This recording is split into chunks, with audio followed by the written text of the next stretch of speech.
Good morning, everybody. How we doing? Welcome to Work Hard.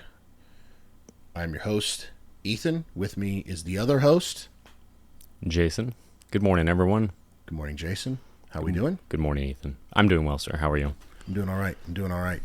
It's another cloudy morning after a week of cloudy dampness. Yep, in the end of July. Yeah, nice summer rains.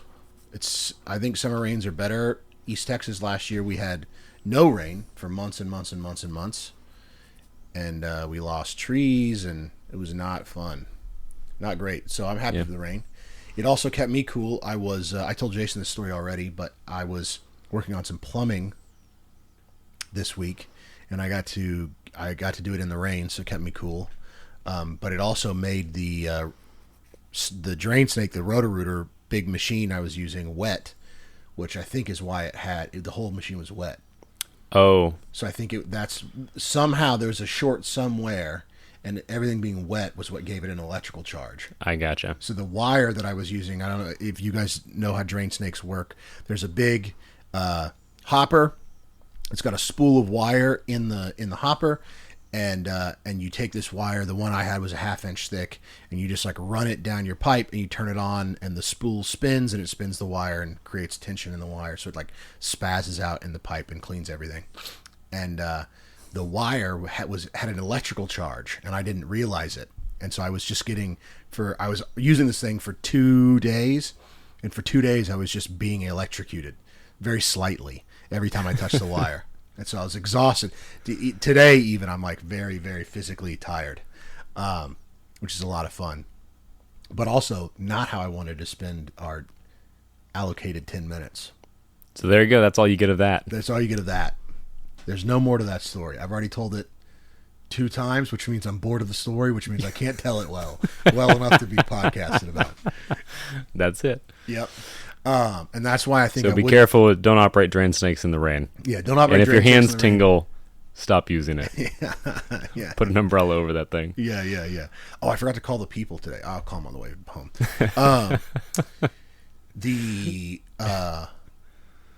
The thing I wanted to talk about, our first 10 minutes, I think will bleed into our topic for today. All right. There's a study done a while ago. I don't actually remember when or where, or I know where. I don't remember when, and I don't remember the specifics about when it came out. But there was a study done by a company called, or a nonprofit called Open Research. Okay. And they took a few thousand people and gave them UBI, Universal Basic Income. Oh, did they? Yeah. And then they did all these studies on whether or not, like, what aspects of their lives either improved or got worse or didn't change at all. And they took blood tests and had them come see doctors every week. And oh, wow. Yeah, it was very in-depth. Yeah, very, very in-depth. How many people was this study? Thousands.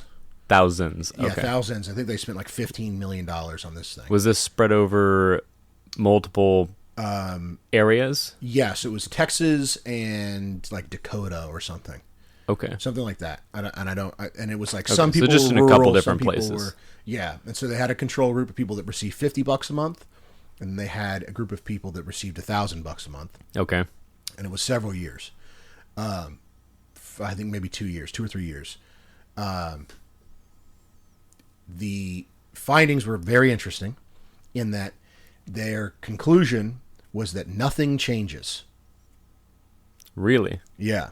Within year 1, there's a significant improvement in mental health and a significant improvement in physical health, but those revert back. They mean revert in year 2. Okay. So the person's level of happiness just goes back to what it was before. Because they've now adjusted to the new norm. Right. They're now adjusted to the new norm. Which just shows how incredibly adaptive people are. Right. Incredibly adaptive. And so that is a good, listen, humans are incredibly adaptive. So it takes you a year to adapt to any situation. To a new situation. Even having $1,000 extra a month changes you. Yeah. Almost not at all. Almost not at all. Yeah. And so you hear that? People who are chasing money, exactly. Chasing money. Yeah, it's not the answer. It's not the answer. But it is So there are a couple things that are interesting, and I'll try to keep the observations. Maybe we can expand on this. Actually, honestly, I need to get a third mic so that we can have guests. That'd be cool. I would like to have Chris on so we could talk about this exact topic, because Chris and I had on our July 4th party, everybody else left, and it was just me and Chris for like, I think like a couple hours. That's awesome. Yeah. But we were having a great conversation about this exact topic. But the one of the points I think that's really important here is that human beings, the idea that you can be content with what you have, I think is a bit of a fallacy. So I think the Lord has implemented in humans the desire to see progress as a function of, not as a function, but as a driver, as part of what drives us to work, because God created workers. Yes. And so I think the desire to see progress in your life is good. Now, obviously, that can convert, that can... Right. Humans, Workaholics would be an overstimulation of that. Right. That's the wrong word. But Yeah, humans that's find too much of that. It's pendulum swing to the far side of I need to see progress to an excess, to an obsession level. Right. And humans will find a way to corrupt anything that God ordains good. And so greed will also come in as a factor there. But year over year, human beings do need, for their well-being, people get, and we're seeing it today, people get very, very upset. Not if their absolute position in life is altered in any way, but if their relative position is altered. So that's what matters. So it's how are you doing compared to others around you, and your past self is what actually matters. Not I gotcha. So which is why you had the spike of mental health for a year, because relative to their previous self, they were doing better. Right. But then after that, nothing changed. Right, exactly. And so they just went, Yeah. Now I just feel normal again. Yeah. So what there are kind of two things you can take away here. One is that material gain is only a small factor in what makes a human happy, and that there are other significant factors that give meaning and fulfillment to your life that allow you to experience peace. Which I think just experiencing peace is what most people are, whether they realize it or not, that is kind of what they're trying to do, is get relief from the torture of their own hearts and minds. Sure. We've talked about the microdosing of drugs and whatnot. Right. So constant stimulation or depressants to alter mood as being one way that the current generation seeks to find peace. Right. Through chemicals. Right. And so financial material increase, you will be chasing that dragon your entire life if that's your, because you're going to have, because there's always more to be made. Right. You'll have to increase you'll have to basically increase your revenue by 10% a year every year for your entire life if you're going to try to make progression your goal, which in that way, right. And so the good news is there's other ways to see progress besides a 10% pay increase every year. Yeah, there's family, and so you see your kids progress. Right, you see your kids progress. You see things move forward, but it explains why. The second half of that is that it explains why people are so dissatisfied today. Why people feel like things are unaffordable, and why they feel like they can't get ahead, is because they and Chris made this point. This is one of the reasons why I want to have him on, because I don't want to put words in his mouth. So all I can do is like the best, your impression of what he. Yeah, my impression. I can summarize best what I think he was saying, and we'll have him on eventually to correct any places where he disagreed with my assessment of what he was saying. But I think his point was that this idea of recession, this idea that like houses are too expensive or whatever, that idea is actually more nested in people's lack of contentment with what they have, and they are like the fact that people are upset that they can't get 3,000 square feet of air conditioned space is like more of a them problem than it is an economy problem. The point that I think the counterpoint that I would make, or not even, it's not even a counterpoint. I think it's like Chris and I's conversation culminated in us agreeing that we're talking about the same problem from two different angles. And Okay. so we're like, if you combine both Chris and I's perception of the issue, you get a whole idea Right. of what the actual truth is. And so the thing I would say that I think is a part of the issue is that people's relative position to their past selves and to people of the past is a big part of why they feel disenfranchised.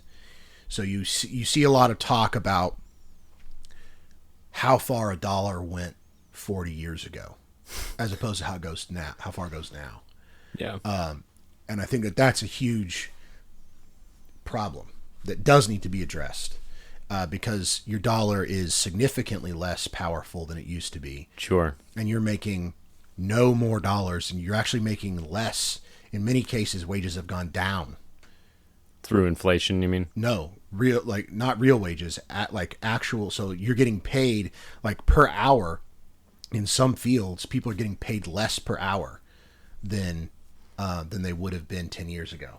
I bet that was because of those companies having to pay out obscene amounts of retirement. Yeah. They overpromised in the 80s. Yeah. And now there's some fat cats who are living a lot longer than the companies expected them to. Yeah. Or have a second job now. Yeah. Pulling double income. Yeah. Exactly. Oh my goodness. Yeah. So They're like Social Security, who needs that? Yeah, exactly. Yeah. So I think people are upset mostly, and whether they realize it or not, I think people are upset about their relative position. They're not upset about their real position, which is that they're not starving and they have shelter. Right. Their absolute position is that they live at the. So their relative position to history is exceedingly wealthy. Exceedingly wealthy, but you do get to a place where you're outside. You get the past gets so far away that it's past irrelevant. It's past people's ability to comprehend. And so the great levels of progress that have been made over the past 100 years seem irrelevant to people because their parents or their grandparents were much better off than they are. Yes. And that is frustrating. So people are frustrated for that reason. And a lot of those parents and grandparents are frustrated on behalf of, like, my parents feel bad about the debt and that their generation has saddled ours with. Yeah, my mom has expressed grief over that, over like policies and stuff that they didn't support, but just she's like, yeah, the people of my generation have acted irresponsibly with government policies and they've been greedy, and now we're worried about you guys and your kids, right? And what you'll have to pay for it. Yeah. I was like, unless we kick that can further down the road, Mom. Yeah, let's just saddle it to What's the problem? Yeah, next kids, one. Yeah, great grandchildren. People we'll never meet. I'm thinking multi-generationally. Yeah.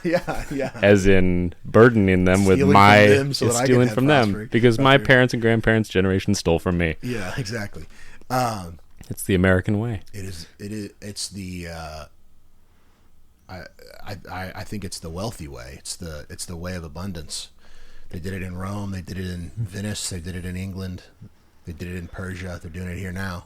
Yeah. It's incredibly. One of the things. There's a documentary out there. I try not to shill Bitcoin too hard, so I won't hammer this. But I think we might have to do a Bitcoin episode or something. Like, I'm starting to feel really antsy. Like I'm doing people a disservice by not beating that drum hard enough. Yeah, beating that drum hard enough. But all right. There's a documentary out there called God Bless Bitcoin.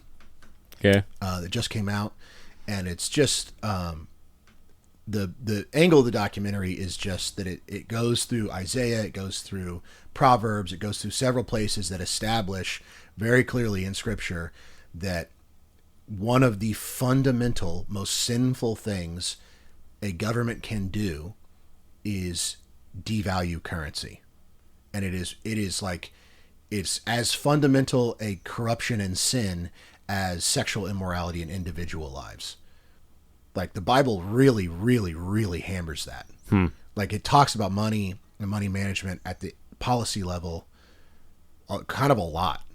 I know I wasn't aware of this. Like, they just go through and Interesting. just verse after verse after verse about, like, if your silver is not something whatever, then it's like diluting the wine with water. And like, they just Right. all through Proverbs and Isaiah, they talk about this, and it's like the scripture really hammers it. And so it's really much more about the documentary. It kind of only passively talks about Bitcoin as a kind of a solution to the problems that we're facing Right, today. because it's outside of government control. Right, but It can't be diluted. it can't be diluted. I mean, that's the point. And so the bulk of the documentary is just why fiat currencies are actually biblically evil. They are ontologically immoral. They are not. There is no redeeming value to them whatsoever in a moral sense from a Christian perspective. They are just evil. And the temptation to dilute the currency is the same temptation. It is on par with its destructive power to families as a man's temptation to seek out sexual immorality outside of his marriage. Like, it's that destructive and it's that pervasive, and it will always be there, and it is always that tempting. And so it's just that's just very interesting Sounds very interesting. take. Yeah. But anyways, so how does this bleed into our topic for today? The thing I was gonna tie it into was that material gain, while I think is good, and you should want to see progress in your life materially, because that material gain is a byproduct of hard work, and this podcast is called Work Hard, and God has created you to be a hard worker. So pursuing material gain, I think, is totally reasonable and something that I do myself, and you do here on the farm. And so material gain, while certainly is positive, it is not the end all be all. No, it's just solution for it's being a good steward is what it is. Yeah. And so Managing resources and talents that God has given you, that's the end goal. right, exactly. That's how one way you bring glory to God. Yeah. And growing those those resources that God has given you, Sure, that's part of stewardship, I think, is that you are multiplying something. Yeah, absolutely. You don't just sit on it. Yeah, right. You don't just bury it in the sand. Yes, that's condemned. Right. And so material gain, I think, is absolutely something that you should aim at as a Christian. But putting it on a pedestal is emotional suicide. And there are much more important things like children, and being a good father and being a good mother. Those things are, I think, way more important and will imbue you with far more meaning and help you feel more at peace. Given that, our topic today is parenting. So there we go. Tied it together, baby. Very nice. I think this might have to be a Jason episode, honestly. Oh. Primarily Jason episode, because I only have one kid who's not even 2. You're far more veteran status in parenting than I am. I have like one tip. I have like one thing that I'm like confident in saying. Well, I think the subject that I suggested was recalling things that you appreciate or fond memories of your parents, Okay. of your parents, of our parents, Right. and how we might replicate those things and improve upon them. Yeah. Things you would like to see, things you would like your child to remember about you or take away as valuable that your parents gave to you. Okay. So passing along generational gifts, basically. Yeah. Okay. So not so much parenting tips. So Yeah. I think you have just as much to offer Okay.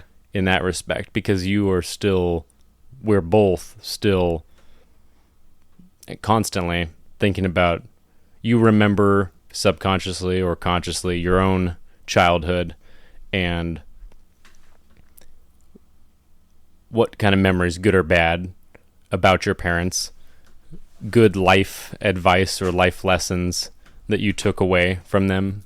Maybe there were things they taught you or tried to teach you that you ignored and you should have paid attention to. I've got some of those. Yeah. Things that I could have put into my own life that would have benefited me, that they did faithfully teach me and I just didn't implement early enough. Yeah. I didn't pay attention to out of my own foolishness. Yeah.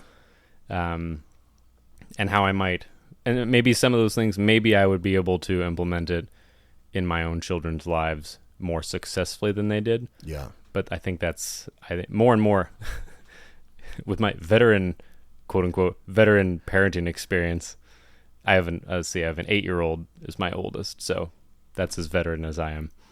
Down to a 1-year-old. Doing something for 8 years is a long time. It's a decent, yeah. Yeah, that's thousands of hours of parenting. It's almost halfway to 18. Yeah, it's almost halfway to 18, yeah. Yeah. So I will say that I think how well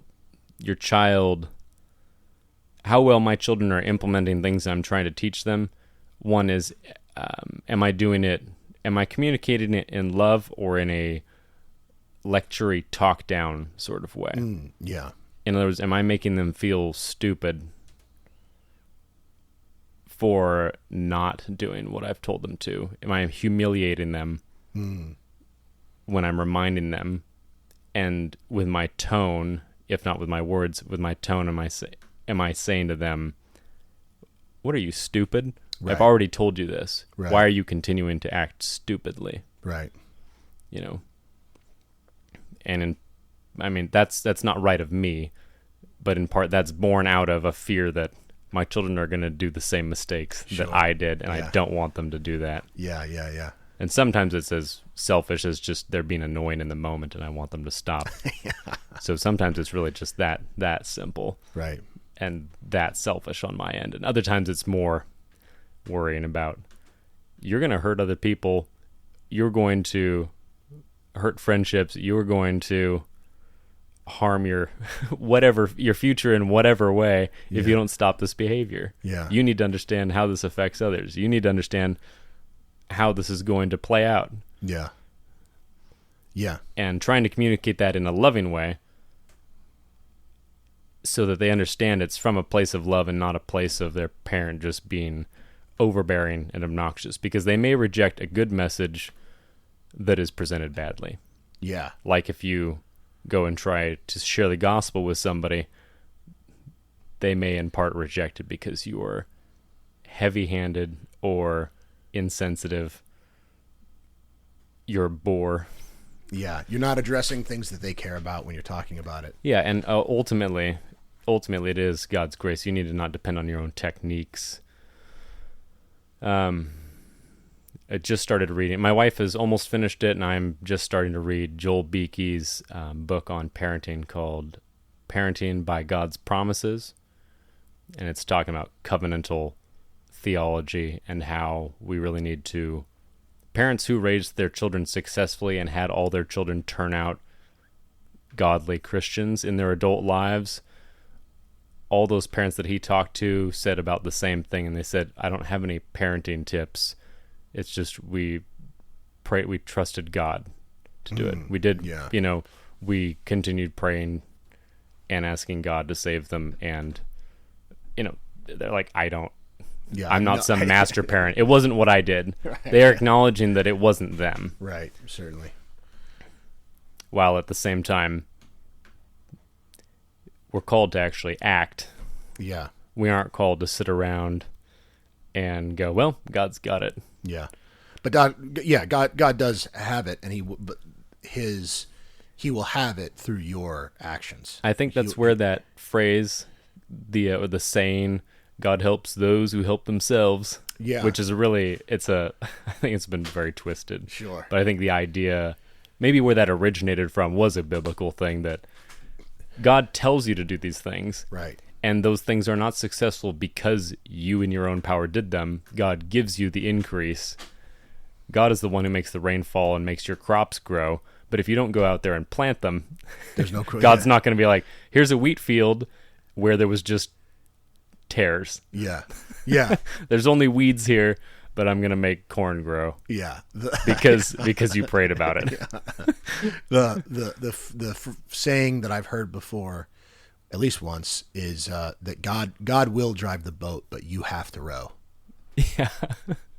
Like that's how I like to think about it. Yeah. Like, you have to put effort into it, and Go ahead. but it's such a strange, it's a hard thing, I think, even for me to balance, because as a Calvinist, like, you're sitting here thinking, well, I don't even have, like, my capacity to row is facilitated by God. Right. So it's like, yes, if you look at the boat, God's obviously driving it, and it appears that I'm rowing.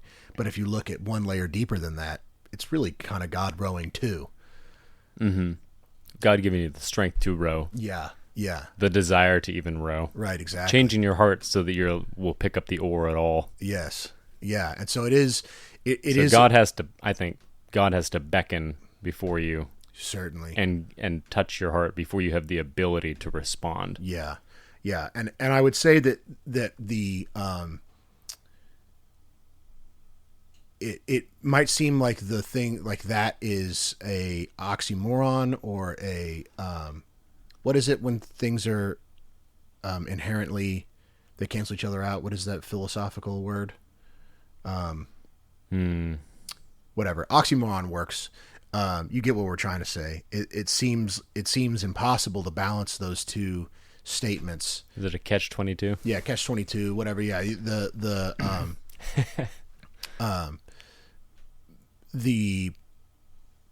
it seems like those things cancel each other out, and that they're not it's not possible to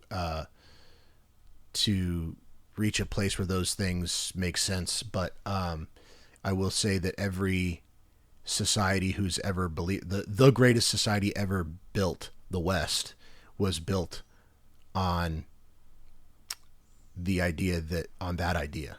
Like, the Puritans were the hardest working people to have ever lived, and they were all Calvinists. So believing that, one of the phrases I like the most, I took from Jordan Peterson, is that to find out if something's true, mm-hmm. you do it, and then if you get the intended result, then you were right, and it's true. You don't have to do any further analysis. It was true. And so if you get, the greatest case study of all time, which is the Puritans, the greatest case study of this exact topic of all time was the Puritans. They were all Calvinists, and they all believed that, God's going to drive the boat, but you have to row, but also God's the one that's enabling you to row. They all believed that, and they built the greatest country that has ever existed, and they did the impossible. They, within 100 years, tamed some of the most wild, untamable land, populated by savage cannibals, and turned that place into the most prosperous nation that has ever existed. And so it's irrefutable. You can't. There's nothing. There's past it. The full stop. Period. End of discussion. There's no more. We don't have to argue about it anymore. It's been resolved. Was it Napoleon? And maybe this is a quote that's misattributed, but I've heard that Napoleon said the enemy he would least like to face is a Calvinist who believed he was doing God's will. Yeah, I think I think that I heard that in a documentary. Did you? From Canon Press. So I think that's real. But yes, just one Calvinist. One Calvinist super, just unstoppable. Yeah, completely. If he believes that this is God's will, it's gonna get done. Yeah, it's gonna get done. Yeah, yeah. Just absolutely stubborn. Yeah, yeah, and to speak to there's a phrase in the tech world called double clicking. Double clicking. They'll say double click. So instead of saying like to speak to that or to expand on your thought or whatever, they'll say to double click on that. Because like on a computer, you want to open a file, you double click on it. Select it. Yeah. And so to open the file, then you can dig into more details in the file, Oh, okay. So they're going to double click on it. That drives me up a wall every time somebody says that. Drives you up a wall? Yeah, I hate it. Oh, you don't like it? Because it's so like people, they get so much joy out of saying it. Oh, it's so like, it's such like an insider thing. Like, I'm a tech person. Oh. To double click on that, like, it's just, it's gotcha. so annoying. Niche and obnoxious. Yes. Yeah. Okay. Yeah. Interesting. I would have thought that you would have liked the tech speak in the No, slang. I do not. That's one of the reasons why I like very aggressively want to get out of like Interesting. the tech world. I fundamentally do not like enterprise tech. Like, I don't like it. Okay. I don't want to be a salesperson. I don't want to be a business person. Like, I want to do this, so, but it's it's another like, it's everything else, dude. I can't, I love cigars, but I cannot watch cigar YouTube videos. I love. Oh, because they're just too about it. Yeah. Like the technique, and this is so stuffy. Right, exactly. And I love finance and I love obnoxious. technology, but as soon as you introduce these like clubs and groups and like social movements form around it, everybody gets so gay. And it's so like. You mean the tools who are like in suits, Yes. smoking cigars and talking about the proper technique for removing ash from Yeah, the end and yeah, yada yada. Yeah, or the like even like guys who How long consider to them, draw, at what rate. exactly. Yeah, Just- and like the guys who consider themselves like cigar guys. Like, if you were to go up to even going up to one of those places around here, like the dude wearing like a golf hat, who's like in a graphic T-shirt and jeans, being like, "Oh, I'm all into cigar," like talking about like it's just so whack. It's just all, and it always is. It always is. Like the thing Same in for it, like winos who are tasting oak and everything. exactly. Yeah. And it just like, it just always gets intolerable every time there's like a club or social movement or like broader. So way too into one really particular thing. Exactly. Specific Yeah. thing. Just enjoy it for what it is. Like cool stuff. That's fine, but don't let it define you, and don't think that you're like cool because you're into it. Like, that's just so whack. But You heard it here. yeah. So to double click on what you said about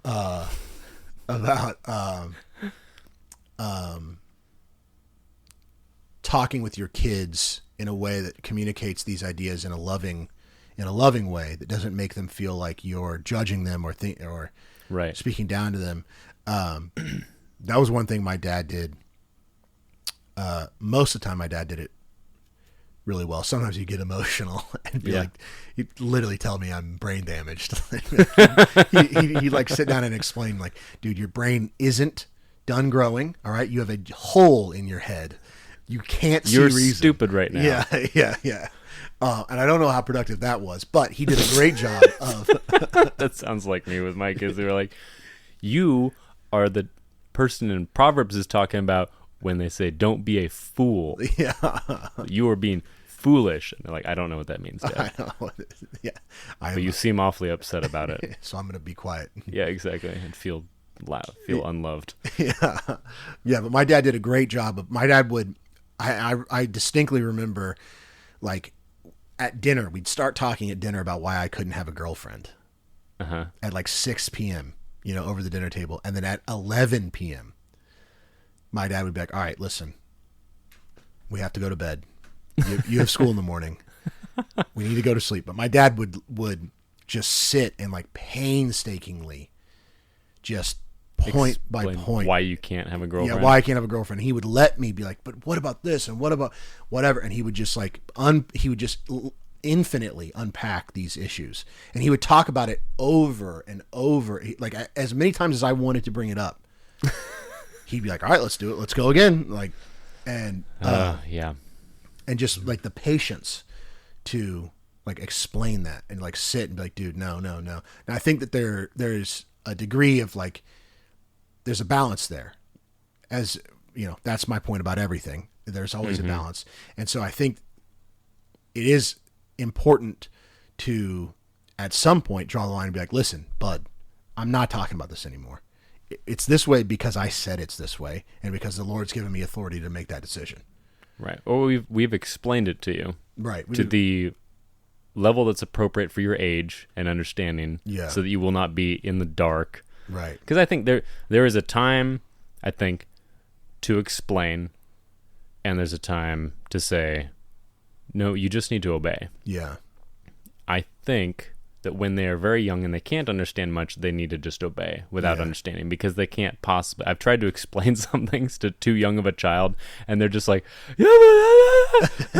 and they're just stuck on the point that like one of my 6-year-old just last night was like, but like she was the only one not asleep, Yeah. and she's always the last one to fall asleep. Ah, And she's such a night owl. poor thing. And yeah, so she was like, but I'm bored. I'm like, you're not. I was like, it's not my job to entertain you at night.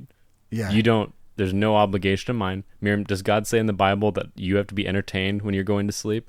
No, you need to let your body rest. Like trying to explain resting. Yeah.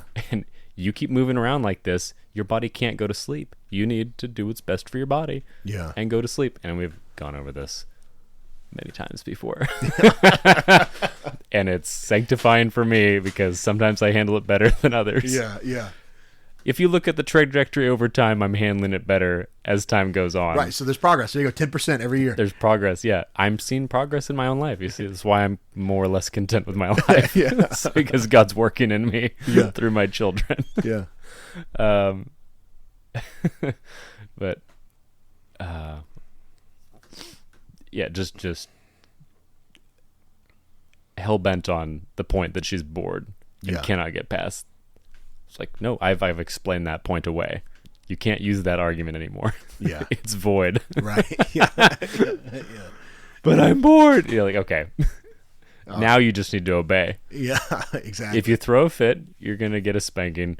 You need to go to bed. Yeah. And eventually she gets so tired though that we found we can't be disciplining her because she's just emotionally distraught. She has worked herself into such an emotionally raw position that she cannot functionally obey. Right. She's made it. She's so tired and doesn't realize it. I'm not tired. Yeah.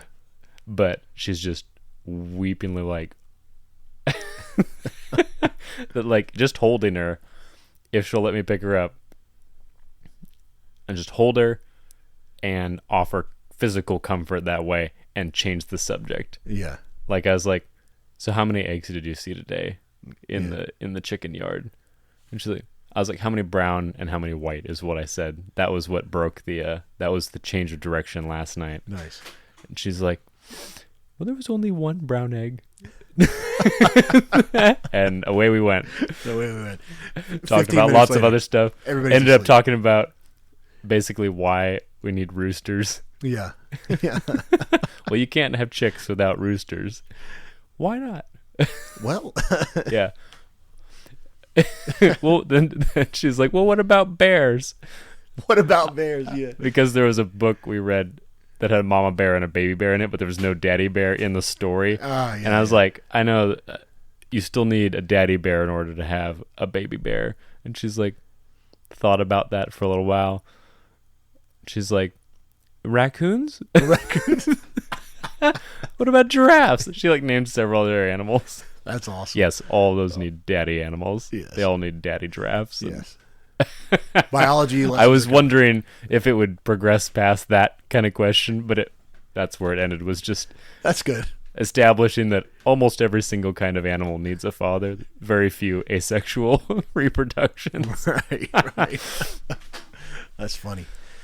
That's funny. Yeah, and I think those conversations.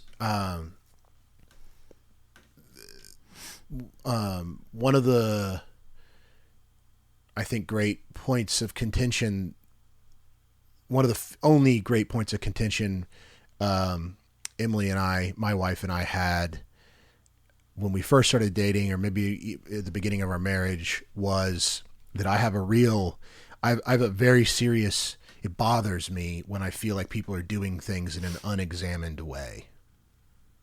So if they're An unexamined way. yeah, if they don't, As in a poorly thought out, yeah, like they don't necessarily understand why they're doing it. something. Okay. Yeah. They smoke cigars because their friend group smokes cigars. Something like that. Yeah, they're just living an They unexamined just life. do it. Okay. That bothers me. They just And- go with the flow. right, and a big part of the reason why that bothers me is because my dad spent so much time examining why things were occurring with me. Yeah. And so it taught me That it was important. very important to think critically Yeah. and to be like, well, why? You know? And so that was, that's something that I do. Like we are very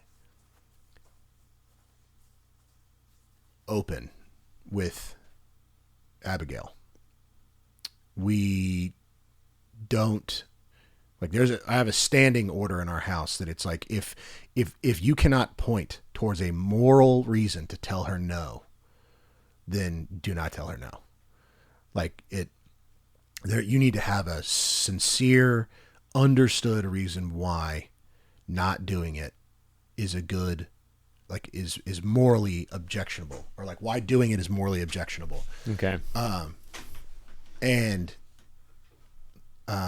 I've already started, like with Abigail was playing on the stairs and she just wouldn't, there's a rule in our house not to play on the stairs. And, because she's bonked her head a couple times from the second step, and that's, not great. And she does a really good job most of the time of listening to that rule. But the other day, she just was not having it. And so I had to come in, and my wife texted me and was pushing like, that line. yeah, my wife was like, Abigail's not listening. Please come in here and talk with her. So I came in, and so my daughter can barely speak English, right? She's not even 2. But I sat down with her and I just talked to her like she could. Like that's something that Right. I've done even when she was a baby. Before her first words, I would just talk to her like she could understand. That was a frustration for my wife, that I would explain in depth things to too tiny of a child. So that's, yeah, but I get it. I mean, I think that that works because, I mean, your children are delightful. Your children are. Your daughters are very beautiful and delightful and behave well and are exceedingly polite to me and to my wife, and are gentle with my daughter when they play together. And your children are fantastic, and they seem competent. When I found out that your oldest was 8, I was like, well, that's crazy. And people all the time comment, people outside, I think people within our church, all the kids are pretty delightful and well behaved and well raised. And so your daughter and my daughter, they're not unique in that way. So everybody's just like, this is how kids are. Yeah, this is how kids are. But like when we go out in public, or like when we're around my family who doesn't necessarily share, they're like, my daughter, my 1-year-old is sitting, no booster seat at the restaurant, just quietly just dipping her cheese in the queso and eating it and handing some to me. And then be like, Dad, I love queso. And I'd be like, yes, Daddy loves queso. Daddy does love queso. Yeah, Daddy does love queso. All daddies love queso. Yeah, all daddies love queso. That is Queso is made for daddies. Yeah. And she'll, point They're at my beer. in the lab, they're like, we've done it. Yeah. We've got the daddy food. The perfect food. The perfect food for Beer and daddies. queso.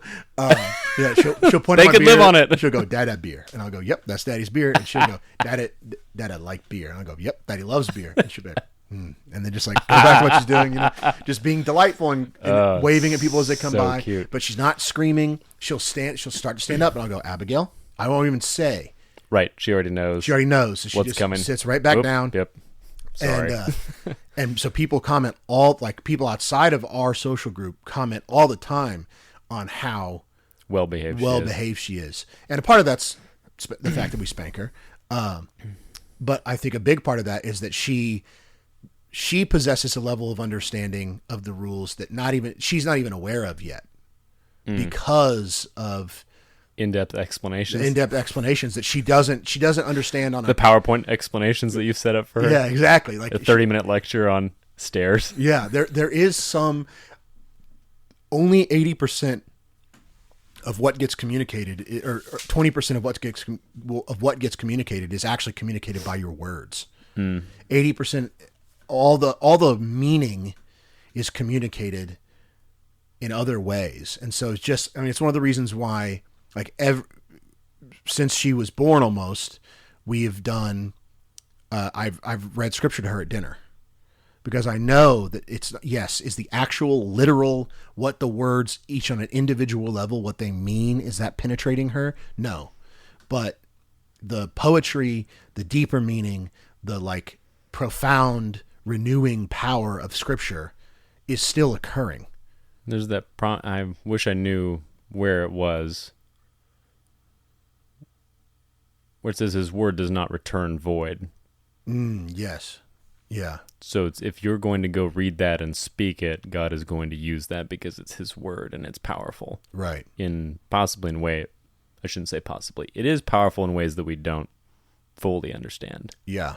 Yeah, I think so. I think absolutely. Which is why I don't necessarily even blame street preachers who seem on the surface to be kind of obnoxious or silly in a way that you're screaming at an intersection of traffic. Yeah. Because like just the fact that you're out there saying like repent of your sins and yeah, God says in John da, da, da, da, da, da. I was like, I think God's using that somehow. I mean, he's certainly doing the Lord's if for work. nothing else, it's a conscience twinge to people who are like, I haven't been to church in a while. Yeah, this reminds me of going to church, right? And life was different then, yeah. And there was a peace so it might just remind them of. I wonder. It'll be really interesting to see in heaven if we get access to that information. If God tells us how much street preachers helped. Yeah. How he used all the people that society hated. I mean, well, the first preachers that ever existed in Christendom were street preachers. True. That's what they did. They literally just went out into the city streets and just started preaching. Yeah. Jesus was a street preacher. Yeah, Jesus was a street preacher. Yeah. So preaching by the lake, preaching in the town square. Yeah, preaching wherever people would listen. Wherever people would gather around him and demand to hear stuff. Yeah. So I think there is something important about taking the time to explain things to your kids, and my dad's patience in that regard really helped me develop a thinking mind, and so it's something I've been really focused on doing with my daughter, is taking the time to be like, so like I came in, my wife said, oh, she's not listening, can you come in and talk to her? So I came into the kitchen, sat down on the ground. And this is one thing I think is really, really important when you're talking to your kids, is you need to get your head where their head is. Mm-hmm. And so when I talk to her, I either pick her up, but I usually don't. I try to get to her level, not try to bring her up. I don't want her to feel a lack of agency, a lack of control.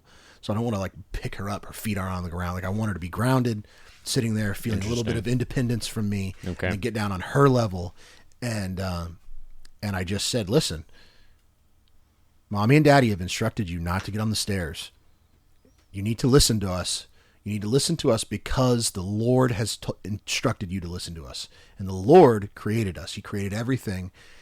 And I told her about the Bible. We read from the Bible every day. She's like, mm-hmm. I was like, yeah. Okay. So we read from the Bible. In the Bible, that's God's message to us. In the Bible, it says that Mommy and Daddy and you must listen to the Lord, but that you must also listen to Mommy and Daddy.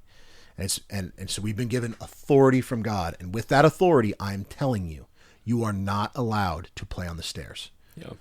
Do you understand me? And she goes, mm-hmm. And I said, and she went, yes, sir. And I was like, okay, thank you. And so I think it's really, whether or not she understood the individual meaning of every word, that it literally, made sense to her. I don't care. Yeah. I don't care if that's not why I'm trying to do it now at one and a half. Well, it elevates the expectation for her. She's going to, I think you can keep kids dumb. Yeah, by constantly feeding them cartoons and go, this is all they can do is absorb colorful shapes and things. And if people will rise to your expectations of them. Yes. I think you can become more intelligent and more critically thinking when you are around people who are expecting that of you. Yeah. If you don't cop out and leave out of fear or whatever. Right. And I think the same is true for your kids. And like my wife's parents would take their kids out they did, they weren't wealthy, but they would take them out to nicer restaurants on, I don't know what kind of routine basis, but it was frequent enough that my wife remembers it.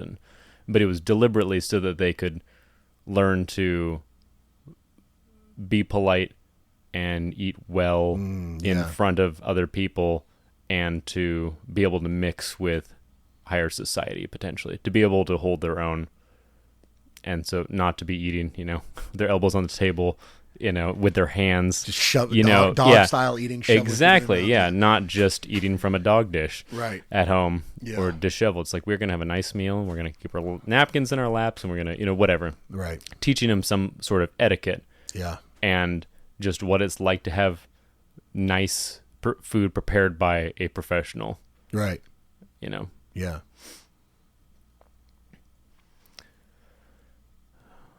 One of my fondest memory, I think I probably brought this up before, but one of the things that my parents did was family story reading, which is one of the big things that we've done in our family that's largely born out of stuff my parents did. And that was... So my parents reading stories to me are maybe some of my fondest memories, or it taught me a love for stories and for listening. So when someone takes the time to physically read a story out loud to you, that's intimate time. Yeah. And it's also, we've talked about this maybe with the kids' storybook episode that we did a couple months ago, but it's also an opportunity to talk about the morals in the story, the characters in the story, the character arc, to teach them about the story of their own lives. And you can refer back to either good or bad behavior of the characters in the story in their own lives. Yeah. Just during everyday normal stuff. Yeah. In very little kid books, I think we had some book called The Polite Elephant, and it was really just the kids being taught manners through the polite elephant always says thank you when he's given something. Yeah. The polite elephant always opens the door for other people and lets them walk inside first. The polite elephant always does this, And so my Emily was always reminding the kids, what would the polite elephant do? Like, oh, thank you. That was how they remembered to say things, because they really latched onto this one book and the stories. And it's my wife recently told me that it's one of her favorite things that we do is to read chapter storybooks. Yeah. So I think it's something that it will tie our whole family together with these stories. It's a shared experience, especially with new stories that none of us have heard. I think maybe that's because we're all experiencing it for the first time all together. Yeah. Yeah. And that's something exciting. That's something bonding. And so I think it's one of the glues that holds our family. It's going to hold our family together and give us a shared experience that can't be easily broken. Yeah. I think that, I've intentionally not reread Narnia because some of the most warm moments I think I've had from my childhood was laying in bed listening to my parents read us a chapter out of Narnia. Yeah. Yeah. And so I've intentionally not reread it so that I've forgotten everything about it. Okay. So that when I do reread it, it'll be almost like new. Almost like new. There was plenty of it that we did read it. Okay. Within the last couple of years, we read the whole series to the kids and they loved it. I can't even imagine how good that was. And yeah, even when the last book was over, there's such a bittersweetness to ending a good book. It's just the worst thing. I know. You're like, it's gone now. Yeah. I wish there was more. Yeah, I wish there was more. Yeah. I wish there was 20 Narnia books. I wish there was an infinite Narnia books. I wish C.S. Lewis was still alive, still writing. Still writing. Yeah. Yeah. But there's also, I think I used to worry as a kid, be like, when I would finish a good book, it was disheartening because I didn't necessarily know that there was, and pre-internet, where would you find? It was you had to talk to other people. Right.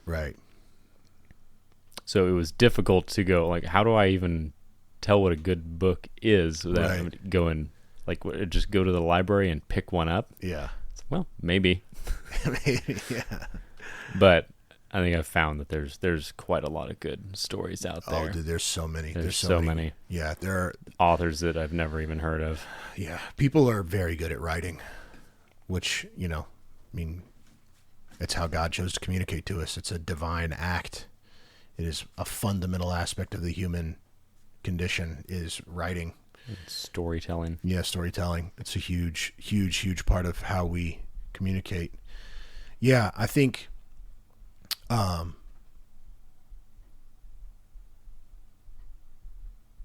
writing the reading is incredibly profound and incredibly important. One thing I will say, which is I'll poke at my dad a little bit. I don't think he'll hear this, but if he does, I'll poke at him a little bit. My uncle and I give him a really hard time because we talk about I talk about this a lot. I don't it's kind of a soft spot for him, so I don't give him like a super hard time about it in general. But Sure. he grew up in like abject poverty, Right. well below the poverty line. And now he's well above it. well above the poverty line. But you can take the poor kid out of the hood, but you cannot take the hood out of the poor kid. Right. And so there are so many things that he'll do that are like, you could spend the amount of money that's nothing to you on this to have the situation resolved to you pretty much with a phone call instantaneously. Right. But instead you're like, an example I can come up with is we would have our lawn mowed by a lawn mowing service for a long time. And then I turned 13 and my dad wanted me to mow the lawn, which Right. is a good idea. But he, instead of like going out going and getting a lawnmower that functioned, like not even necessarily like, not going to Home Depot and spending $3,000 on the nicest lawnmower, like just going on on Craigslist and picking one up for like $500, that worked. Even like a push mower for $100 that worked would have made sense.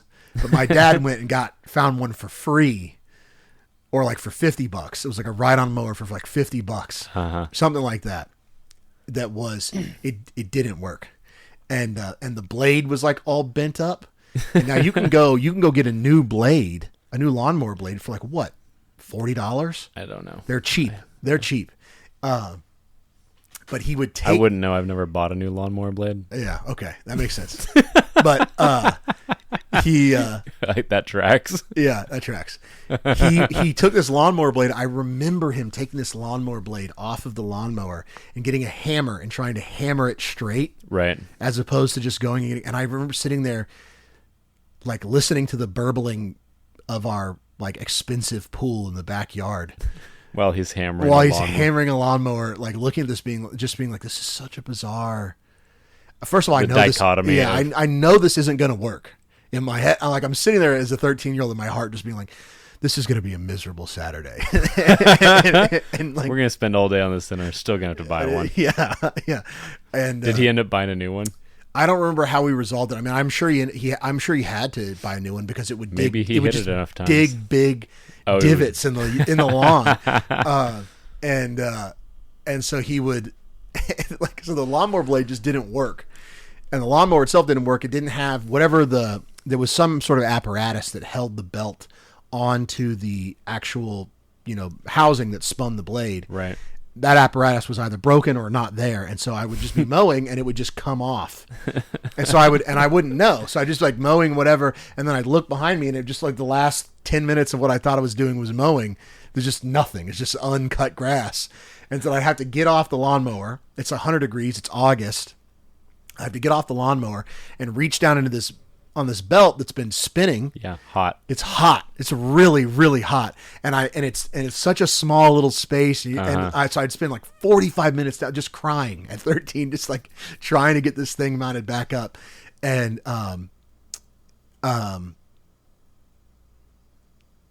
and and so what should take 2 hours on a Saturday morning would take me all day.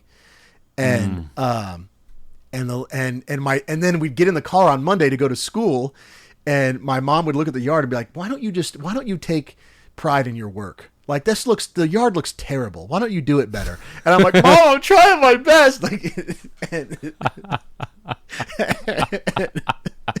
it was like, looking back on it now, it's so funny, but at the time it was such a predicament. And how long did that go on for? I don't think too long. Was it just one summer? Yeah, maybe a summer, maybe two, but it was short lived. Okay. And they were tired of seeing all the divots in the lawn. Yeah, and it was so funny that they were like, "This is Ethan's fault." Like, they kept being like, "This is Ethan's fault." Like, I don't know how to mow a lawn. Nobody ever showed. Like, yeah. And that's the whole thing. Is like, as a parent, I've discovered they don't know. You think something's really obvious. Yeah. And the kid has no idea. Yeah. And so I've been very unsympathetic. And then realized later, oh, they really have no idea how to do whatever. Yeah, I think we've talked about this with like picking up. Yes. It's like picking up when they're really little is a very one step at a time instruction while you hover over them. Yeah, and teach them painstakingly. And it's going to take you 40 times as long to get anything picked up. Right. But it's worth it in the long run. It's an investment. And that like when I was 16 or when I was 15, it was like came time to get a car. Yeah. And my dad just was like, "Okay, go find a car." And I was like, "What?" And so I just like, my thing was I just went and looked at cars that I thought looked cool. And that was and I came to him and was like, how about this? And he was like, "No."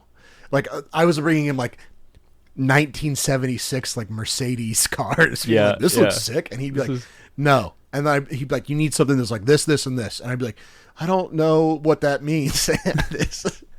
That persists. Like, you really got to hold your kids' hands. But what does reliable mean? Yeah.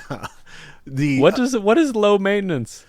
Yeah. What does fuel economy mean? Yeah. I don't know what that means. What is good gas mileage? What is stick shift? Yeah. And so the thing with the lawnmower is, my dad one time said to me, I usually don't fix stuff. I pay other people to come fix stuff. Right. Because that's how God's decided to allocate resources in our life, is that I have more money than time. And so I spend the money to save the time. And that stuck with me.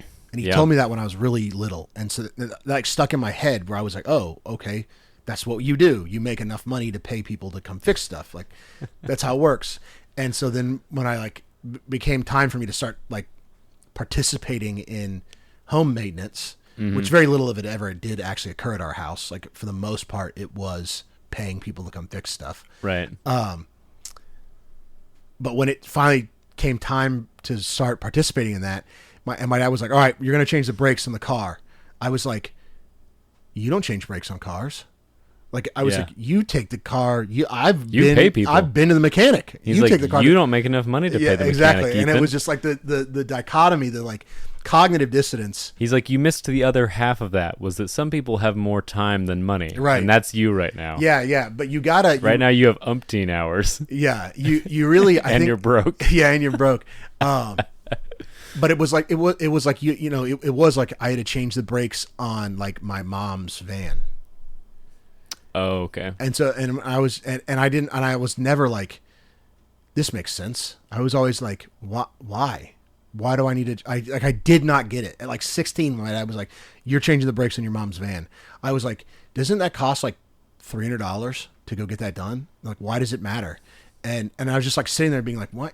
Like, what am I doing? Like, this is not like," and so it just created this like cognitive dissonance. So the point that I'm trying to make is that I think it's important to like pick a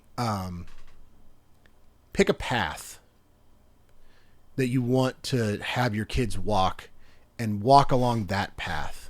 Like, if you're going to be this like metropolitan office working knowledge-based economy person that like pays to have things done as opposed to doing them yourself, then the way you should teach your kids work ethic is through that avenue, not through like buying them a lawnmower that doesn't work and trying to make them mow the lawn, because they're not going to get it. If for 13 years they've never seen you swing a hammer, and then all of a sudden you're like, time to swing a hammer, they're going to be like, why? Swing a what now? Yeah, exactly. They're going to be like, what are you talking about? So like, if you want to teach them work ethic, you need to figure out a way that fits into the philosophy of your family, so that you don't seem like a hypocrite. Right, you don't seem like a hypocrite. You don't confuse them. You don't. Well, sounds like he could have explained. He had the power to explain painstakingly stuff. And if I had to guess, just from coming out of poverty, he probably felt uncomfortable with you never having to do anything difficult like that. Yeah, but the problem is that it created this. It didn't. The intended result was not achieved. So what? Right. What, I'm all I'm saying is I could understand why he'd want you to do that. Oh yeah. But that it wasn't fully explained, so therefore the lesson was lost. Right. Yeah. And I like the motivation was obviously pure, and the idea behind it was a good idea. Yeah. It's just maybe the execution, was not. And that's what I'm saying. It's right. Like there wasn't the 5-hour talk like there was with the girlfriend. Yeah. Explaining why you should. Yeah. Yeah, and it's why you might need to fix your own lawnmower. Yeah, it created in me this like, now I have a great work ethic. I work very hard, and I don't really take days off. I do this on set. Like, I don't have days off. Mm-hmm. Obviously Sunday is a day of rest, but you still, you're getting the family ready for church. You're going to church. You're getting back. Taking. You get to take a nap on Sundays. Like, that's it. I get 2 hours to take a nap on Sundays.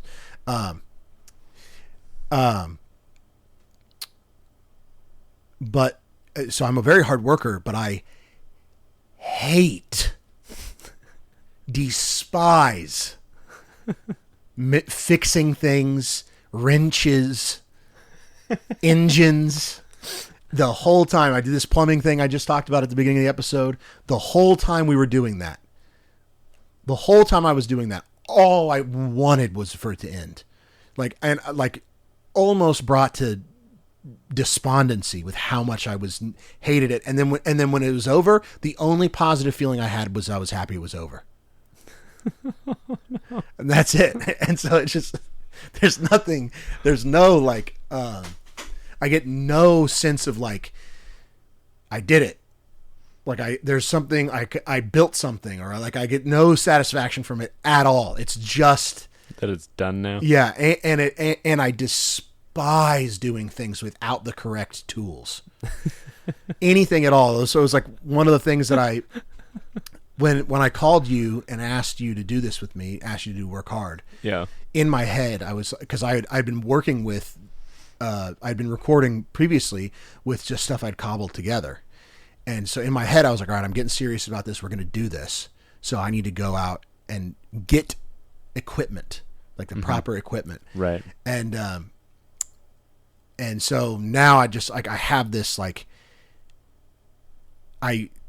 my bias is always towards like, all right, how can we spend money to make this easier? Like that's, my bias is always in that direction. Like what's the, like, I'll walk in, I'll have a project. I will walk in somewhere. I'll find the most clean cut sales rep who looks the most energetic. And I will go, what's the thing? What's like the one that everybody likes? That's like the good one. And he'll be like, oh, it's that one. I'm like, all right, give me that. Like no question about, like, I'm not like, what's the cheat? What's whatever. I'm like, what's the one that works? And they're like, oh, it's that one. I'm like, yeah, give me that one.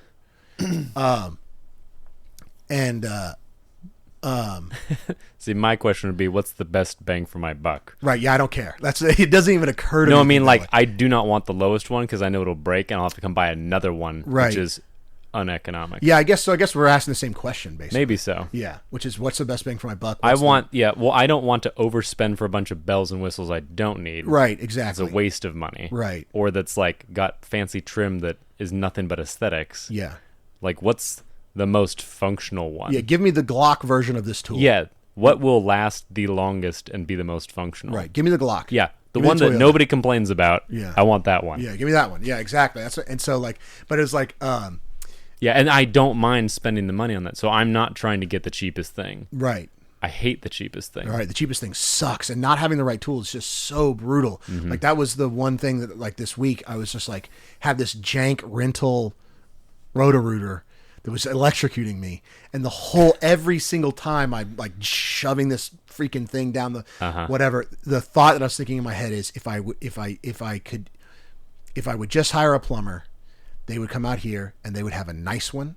And it would have the like guide on the wire, and it would be an auto feeder. It would take them 45 minutes. They would have this done in a second, and I could go back to work. And then we had to cut into. So funny. I took a picture of it to send to my uncle. We had to cut into the people that built the house didn't put any clean outs in our leach line, so we had to cut into the line itself. Yeah. To actually get into it. Did you add a clean out? We were going to today. Okay. I was going to say, yeah, this is not happening again. Yeah, no. Make it better. Yeah. Yeah, my dad's coming over this afternoon. We're going to add one in today. Nice. But that'll feel good. I do love improving something. Yes, that does, like, because you'll be like, now it's going to be a lot easier. Yeah, you have the relief. I could do this like, on an every 3-year basis or whatever the maintenance recommendation is. I have no idea. I don't either. It's not 40 years, I'll tell you that. 40 years is not good. Cleaning it out once every 40 years is that's not a great idea. But my dad, so we needed to cut into the line, and I didn't. I had a Sawzall, but it was my father-in-law's, and so he needed it, so he'd taken it back. So I didn't have anything at the house to cut into the line, okay. And so I was like, well, I guess we're just gonna have to run back to your house to grab something to cut into the line. And he was like, well, you don't have any kind of saw or anything here? And I was like, no, I don't know. And so he like dug around in the shed for a little bit, and he found this old, like, serrated hand scythe. Yeah. That I had used to like clear out bamboo by our fence, because it was like overgrowing, whatever. And I was like, this could work. And he was like, yeah, this will work. And so he's like, I have a picture of him bent over this pipe using this like tiny little hand saw, and it worked. It did work. And we did get a hole. And so kudos to him. Like, he can stand on that. He can be like, listen, dude, I saved us an hour round trip by finding this thing, whatever. And fuel. So I'm with him on that. Being resourceful. You can't argue with that. Like, you can't argue with the fact that it worked. But it is funny. I think the repeatedly using the wrong tool to do something that you have to do routinely. Right, the balance is that, like, yeah, then you're wasting time. Yeah, you do need to be resourceful. resourceful. You're being inefficient. Right. But it is more inefficient if you have to do one small task. Right. You're like, is there anything we can use to get this done? Yeah, but it's without very driving funny. for an hour. Yeah, and now I had to throw the hand tool away because it's just completely bent and destroyed from us like grinding. Really? Like, yeah, because it's just this thin little piece of aluminum that's like serrated kind of, and so it just wasn't the tool for the job. But we got it done. But I mean, the cut we made is like all lopsided and it's all hard funky. to cut. It's hard to cut things evenly with the right tool. Yeah. I can't imagine how bad that hole must look. Yeah, it's really bad. Yeah. And the tool's destroyed, but it was funny because it was just like I had already dug like a 12-foot trench that day, and my dad had was trying to cut it, but he just had surgery on his face, so he like can't get his blood pressure up. So I had to like come in, and I was already exhausted, like standing over this like 3-inch pipe, taking this little hand tool, just barely getting it, just grinding through it. Yeah. And it's just like you can. It's probably like 1.5 feet long, the actual blade. And because it's a pipe in the ground, you can't get the belly of the blade really on it to like really dig into it. So I'm like cutting it with the tip of this little serrated. It was a nightmare, but I mean we got done. So one of my least favorite things is working where there's not enough space. Yes, which is what drives me crazy about my current job is attics where there's inadequate space. Yes, or heat and insulation to work around. That's why I've always said one of my biggest if I had to do a trade, it would have to be like a mason or something, like a bricklayer. Yeah, like something where it's just like plumbing, big open plumbing, getting into small spaces for plumbing and walls. No, is so frustrating. I can't. It's one of the reasons why I cannot do anything more complicated on a car than changing the alternator. And that's about as much as I can do. Yeah. That is the most frustrating thing about the trades, I think, is just that Nobody plans for it to be maintenanced. Yes. Yeah. They're like, this is going to be here like this forever, apparently. Right. I'm getting paid right now. Yeah. All the wires are clipped down. We're good to go. I'm out. Yeah. Beer time, baby. So big middle finger to the next tradesman who has to touch this in 10 years. Yeah. That's his problem. Yeah. That is his problem. It's my problem. Yes, too, it was. Yeah. Well, I was spending forever trying to. There's this stuff called mastic, which is a duct sealant. Yeah. Yeah. Water-based duct sealant. Yeah. And it dries so tough. That stuff is impossible to peel off, and you just have to cut it and like chip away at it. Yeah. It's still a little pliable. Yeah. But it's ridiculous. And so we'll be sealing up. The plenum is the metal box that comes off the end of the air conditioner, the air handler. And you don't want any air leaks, and so you have little machine screws, little self-tapping screws that you screw the components together, the box of metal onto the air conditioner itself. Yeah. But there's still a crack, of course, that air can seep out, and so you're losing efficiency that way. So you put like a metal tape over it, and then you tape over that.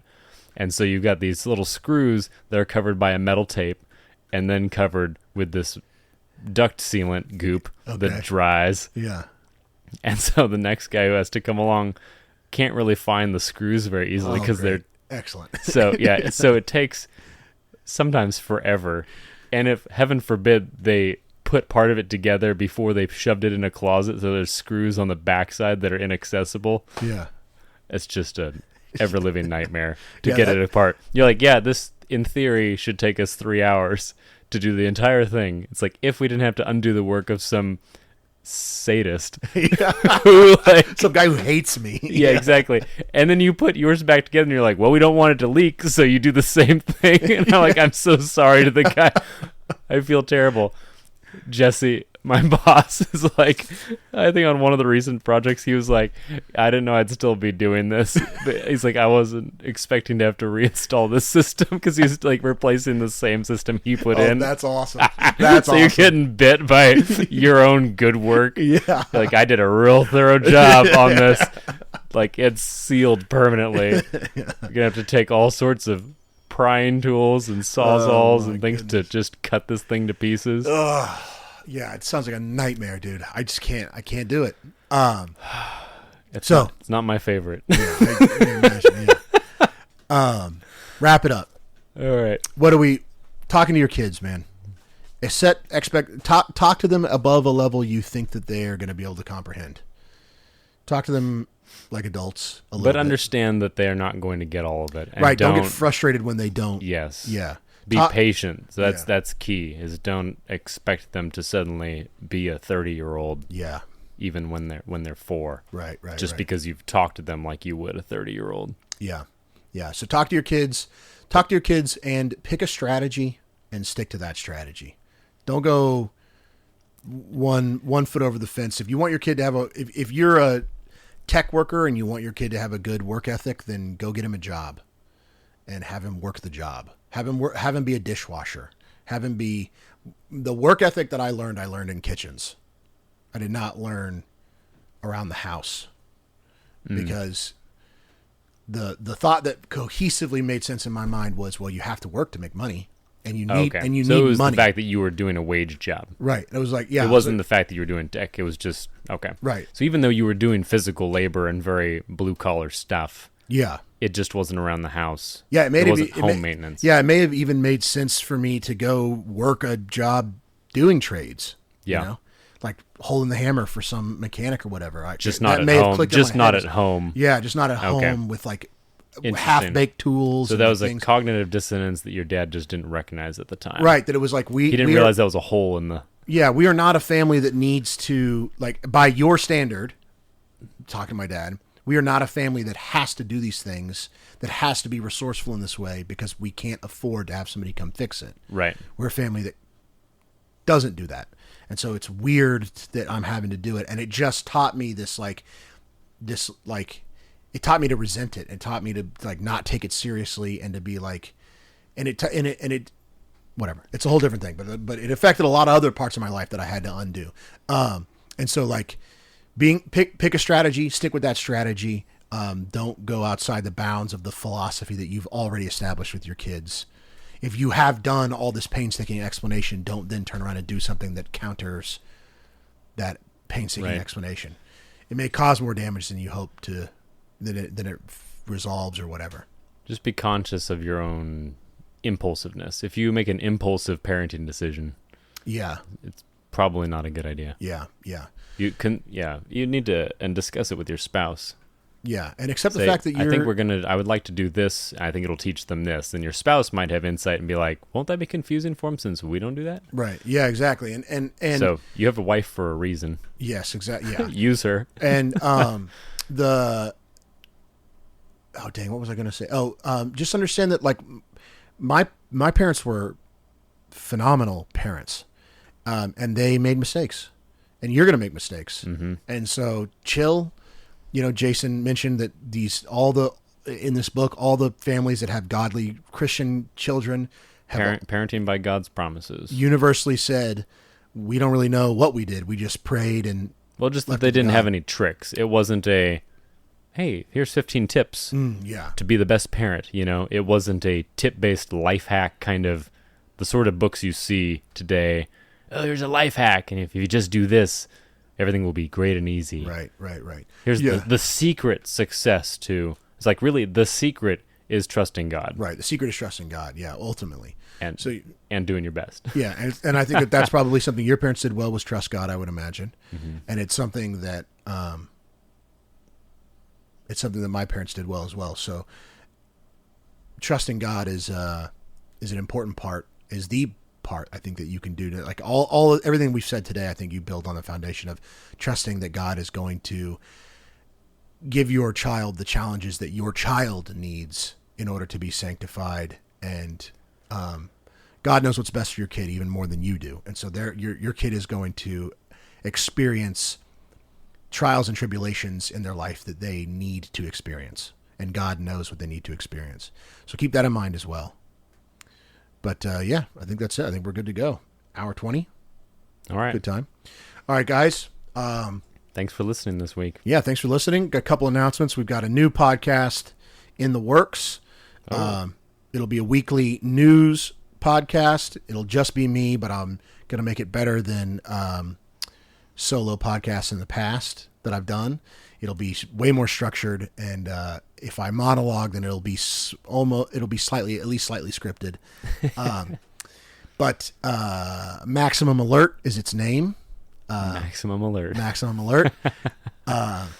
That'll be weekly. It'll be probably on Fridays. Be a weekly review of the news cycle that week. What else? Any other announcements? We're still working on the project, still in the writing phase. So be on the lookout over the next maybe few months for something weird on the internet that you might not understand. Anything on your end? Oh, emails. Our email has changed. So if you have questions, anything like that, email workhard@hyperpremium.co. That is the podcast's email. If you would like to reach out to Jason or I, you can reach out to us there at workhard@hyperpremium.co, or on Instagram. You can just message us there on Instagram. I think those DMs are open, so feel free to message us there. That's Hyper Premium Mag. You can just look up Hyper Premium. That should pull it up. But Hyper Premium Mag is the handle on that account. So yeah, that's it. New podcast. Look out for that. I want to show you the logo for that because it's cool, wild, nice. I want to see it. Yeah. So there we go. Jason, anything else you want to say before we go? No, sir. Just the usual. All right. We're praying for you, guys. We are praying for you, and we do pray for you. We love you. We appreciate you listening. We'll see you next week. Bye-bye.